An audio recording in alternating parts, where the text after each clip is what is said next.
welcome to DMing the World. Welcome to the Solo Adventurer. I'm Fan Gibson, and today we are going to start on our Cyberpunk Red solo play.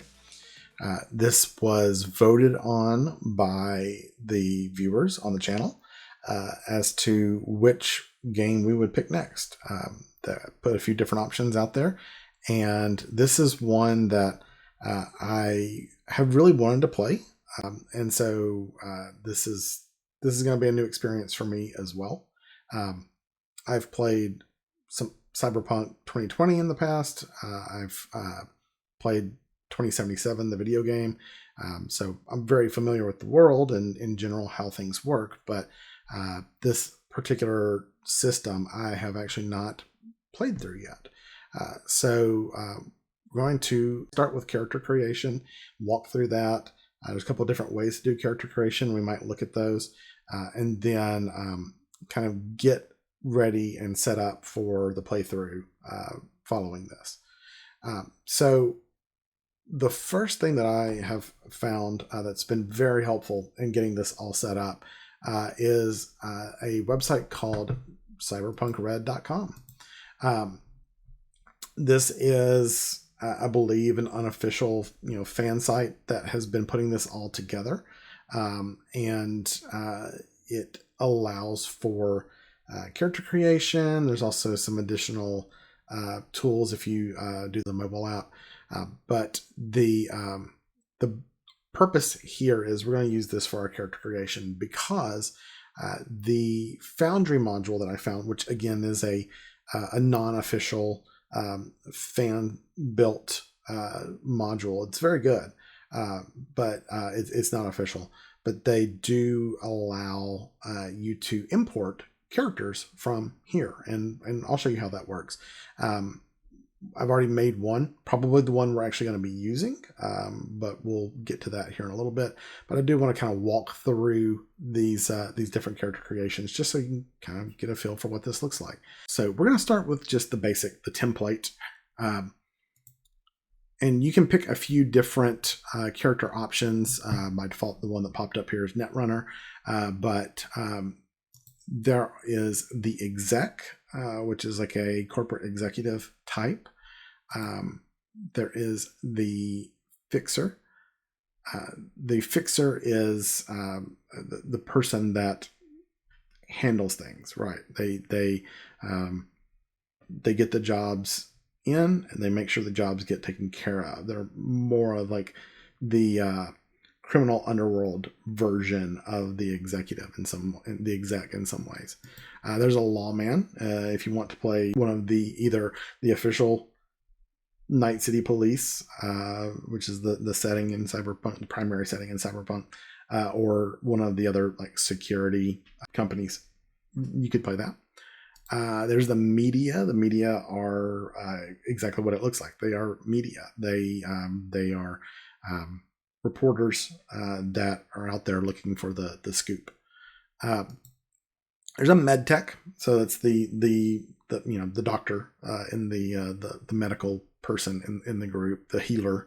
There's the Netrunner. There are the hackers that use sort of this virtual augmented reality to jump into network spaces and do all types of cool things there. The Nomad are sort of the Mad Max Road Warrior types. They live out in the Badlands. They roam around. They're much more focused on driving and their mechanical and combat skills, and not as much high tech as post-apocalyptic tech. There's the Rocker Boy. If you've played Cyberpunk 2077, this is the Johnny Silverhand character, the Keanu Reeves character. It's the punk in Cyberpunk. There is a whole rule mechanic around style, and the Rocker Boys are definitely the ones that have the most style. You could say they are, if you're more of a traditional D&D person, you could say these are the bards, right? Although I think depending on what kind of bard you play, I think an exec also kind of would work. But these are the typical like let's play music in the middle of combat kind of character. The solo is just your standard merc. They are the fighter of Cyberpunk. They come in all shapes and sizes. You can be, like this guy who's pretty, heavily cyborg, lots of cybernetic parts, automatic weapons, very augmented, or you can go more of the like street samurai, cyber ninja type character with blades and swords and things like that. So lots of options there, but yeah, they're the fighters. And then the techs. The techs are the guys who are really good at fixing things, repairing things, inventing things. So they would probably also be your Ripper Doc type character that will fix up your cybernetics if they get damaged or something like that. They can just do a lot of mechanical things, but they are different from the Netrunner, which is more of a computer space. This is much more of a techie space instead, mechanical maker kind of space. So with the template, we start with any one of these, and then we can just kind of go down our options there and pick a few things and then get playing. So I think for the first one here, I think we should just start with our solo, just a basic fighter, and see what we come up with that. So we're going to click on that. Gives you a little description here about the solo. I won't read through all of this, but kind of explains the backstory for a lot of solos was in the wars, the corporate wars, where various megacorps kind of went to war against each other. Again, if you've played Cyberpunk 2077, you probably know that lore. So I'm not going to necessarily go down through here and read this, but you can read it for yourself if you want to. Okay, so this does have some random options in here, just random generators for names and handles, things like that. So by default, it says, our name is Abril Montella or Montea, maybe. And our handle is Mover. We are South Asian, and our primary language is Tamil. I don't necessarily hate any of that. I'm not particularly picky, so I think we'll just keep it for now. You do go through your character's life path before you really start working on their skills, because it gives you a good sense of who they are, and that's kind of important, because every character in Cyberpunk needs to have its own uniqueness, its own flair, its own style, and so having a good sense of that as part of the character creation up front can help you get rolling when you're making those choices. So okay, we'll just stick with this for now. Abril Montea, we'll say Montea. What are you like? Intellectual and detached. Okay. Clothing style, bag lady chic, homeless, ragged, vagrant. Come on, I don't like that. Let's go. What are my options here? Generic chic, just standard, colorful, and modular. Leisure wear, so it could be like a mafia tracksuit kind of a guy. Urban flashy, technological, streetwear, more cyberpunky looking. Business wear, high fashion, bohemian, folksy, retro, free-spirited. Maybe. Bag lady chic, gang colors, nomad leathers, western, rugged, tribal, Asia pop, bright, costume-like, youthful. Let's just go basic here. Let's just go urban flash. We can get more as we get more deeper into this. Maybe we get a little more custom, but for now we'll just keep that. Hairstyles, mohawk, that's fine. Affectations, I'm never without my nose rings. Okay. What do you value most? Honesty. Well, okay. What are the other options here? Money, honor, your word. Honesty's fine. We're just making up a character to show how this works. How do you feel about most people? I like almost everyone. Who's your most valued person in your life? A brother or sister? Your most valued possession you own? A tool. No, let's go weapon. Yeah. Family background, corporate executives. Oh, that's interesting. You were corporate executives. Your family were corporate executives that were wealthy and powerful. You grew up safely, and you definitely went to a big name private school. As a solo, okay. An intellectually detached, well-educated, rich kid who is now a solo. So let's find out why. So you grew up in a drift nation, which is a meeting place for all kinds of people.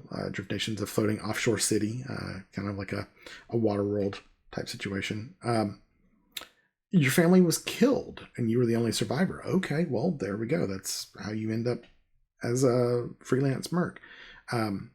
Your life goals, get rid of a bad reputation. Oh, okay. So maybe the family was framed for something. Maybe there was a scandal and they were killed.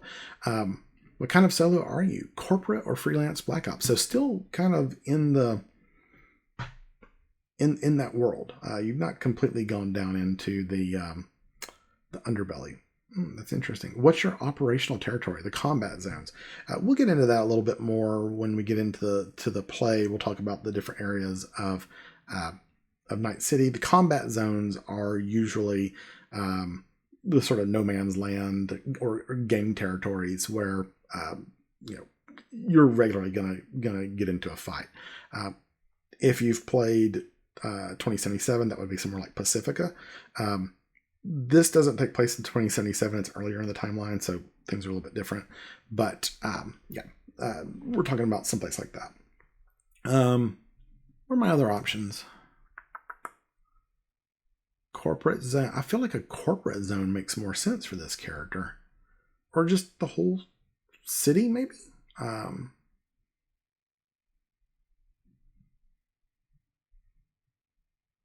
Yeah, let's just say the whole city. Or maybe corporate zone. Let's do corporate. A corporate zone. Who's gunning for you? A rival solo from another corp. That's perfect. That makes total sense. I want to go back up here. I think I want to change the clothing style. Let's make this a more of a hitman, like the video game Hitman type character, or a John Wick kind of a character instead. Okay. Relationships, gave us some relationships already. You can change these later, but got 3 friends and 2 enemies. I guess this Marion Boatwright is the maybe the corpo that is gunning for me. It's a corporate executive at the very least. And then Gerald Muis is the ex-lover. Stats. Okay, so this is you could basically pick one of these different rows, and those will be your stats. You can also roll for it. Basically, you've got 10 rows here, and so you would just roll a d10 and go down. This is a d10 based system, by the way. So I'm going to go back over here to Foundry, and I'm going to roll a d10. Okay, 9. Nice. I think that's fairly high.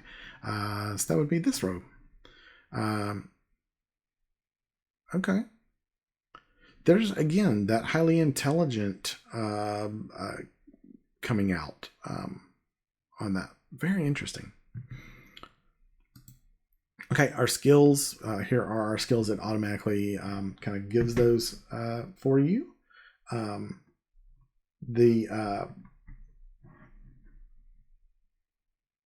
It auto figures all of this for you. Again, this is a very well done website. It auto figures all of the stats for you. So there's really nothing else you need to do there. So then you just kind of look at your inventory.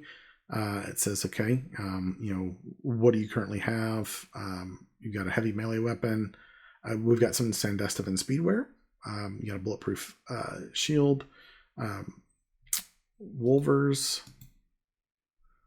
Long claws extended from the knuckles. Heavy melee weapon can be concealed.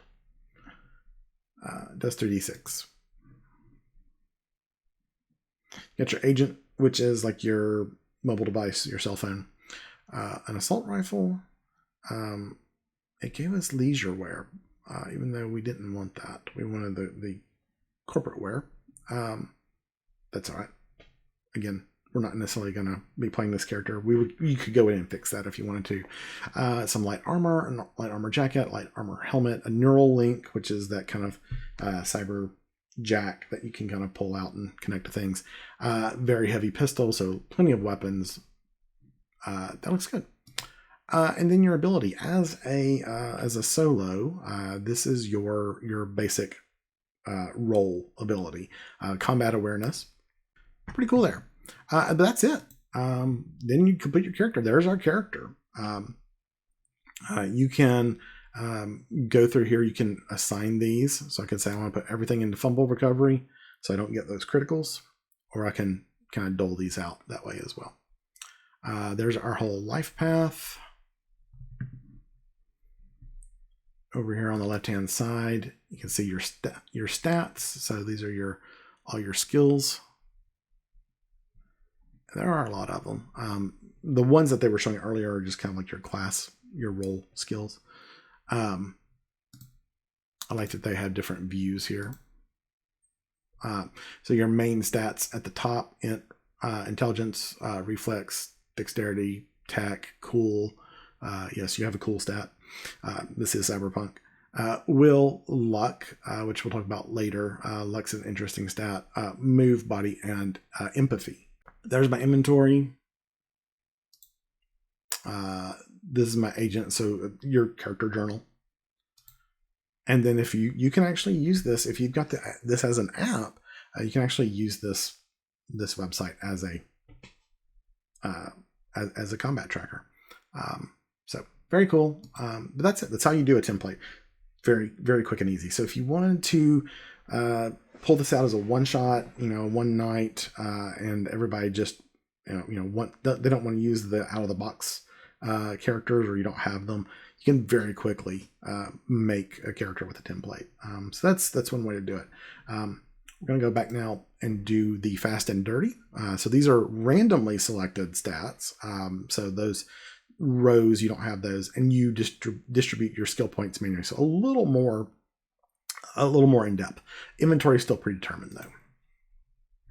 All right, so here's our roles again. I'd say this time, let's do an exec. Again, there's some information about execs and their roles. All right, so same deal, life path. We'll go a little bit faster through here. Chandra Mishra. She is a Rockland Augmentics executive. She's Eastern European. Her primary language is Finnish. Interesting. What is she like? Rebellious, antisocial, and violent. Well, that makes for a great executive. Clothing styles, bag lady chic again. I don't think we're going to do that. I think we're going to go with the business wear. Hairstyle, neat and short. Affectations, you're never without spiked boots or heels. Cool. What do you value most? Knowledge. What do you feel about most people? People are obstacles to be destroyed if they cross me. The most valued person in your life is a public figure. A book or diary is your most valued possession. Family background. Oh, interesting. Okay, so the solo was from a corporate executive background. The executive is from a ganger background, so they're kind of flipped around. So self-taught. Pulled herself up by her spiked heels. Childhood environment, a corporate luxury star scraper, high above the rest of the teeming rabble. Your family crisis is that your family is involved in a long-term conspiracy, organization, or association, such as a crime family or revolutionary group. Oh, okay. Okay. So that makes more sense now with that Ganger family background and the rebellious antisocial. You're part of a crime family, corporate crime family. Life goals: get off the street no matter what it takes. What kind of corp do you work for? Cybertech and medical technologies. Does that fit with the, Rockland Augmentics? Sure. What division do you work in? Public affairs, publicity, and advertising. Note that these are different than the solo. In the core book, each role has a different life path that you go through. How good or bad is your corp? Operates as a fair and honest business all the time. Well, that didn't make sense with our earlier. Nope, let's change that. Are we ruthless and profit-centered or totally evil?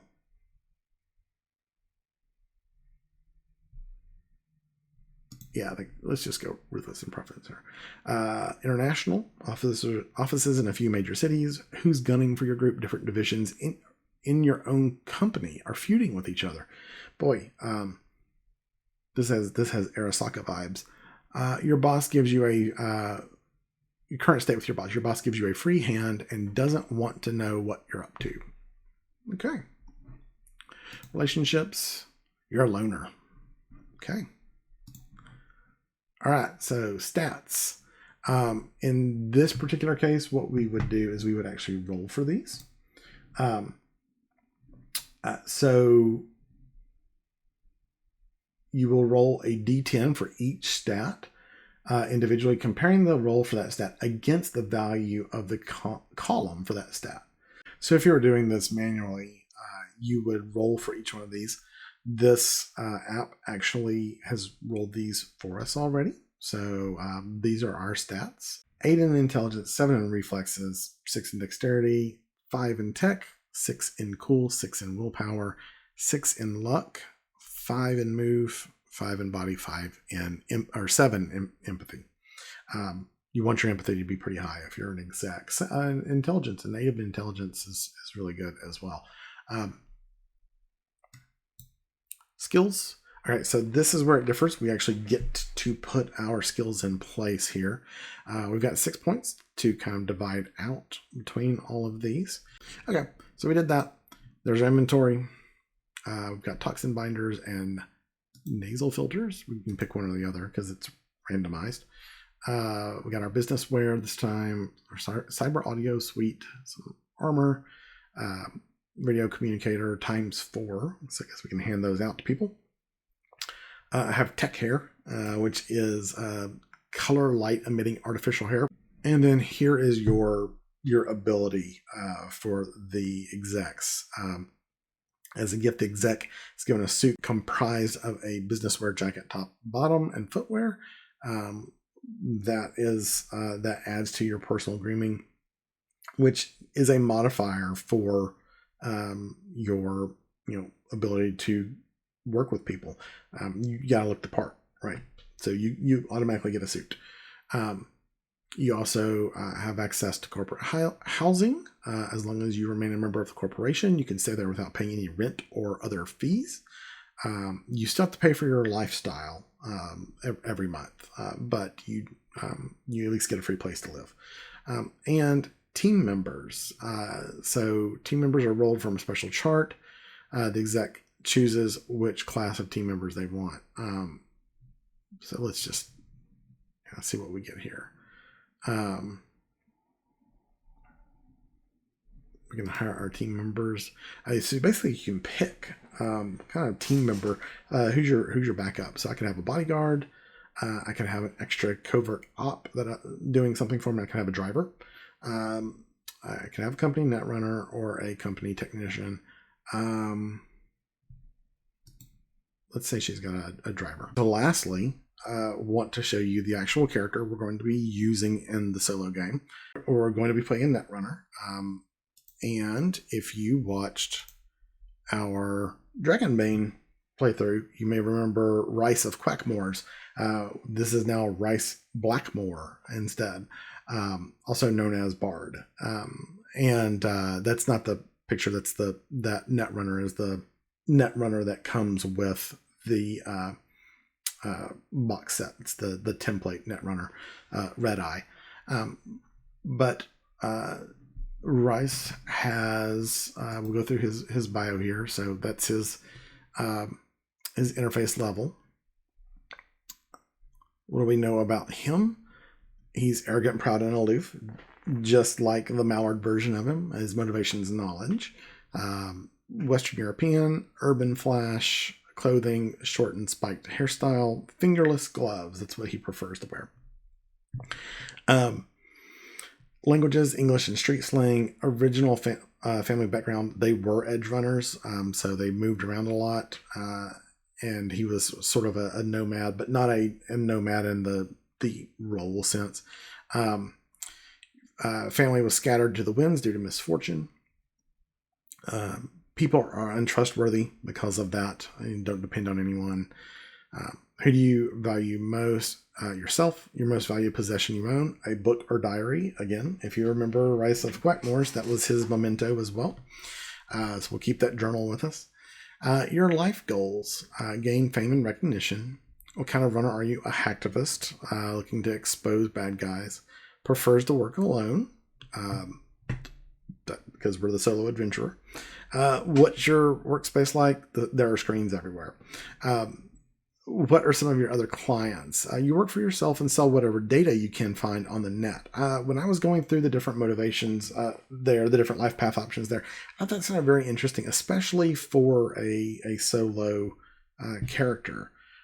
So we're going to be leaning into that some in the missions that come up. Where do you get your programs? Hit the night markets and score programs where you can. And who's gunning for you? Old clients who think you screwed them over. Where's Urban Flash Clothing? Has does not have a cyber eye. I actually started off with the smart glasses. I thought the idea here would be that he would just be starting out and have to work his way up to some cybernetics.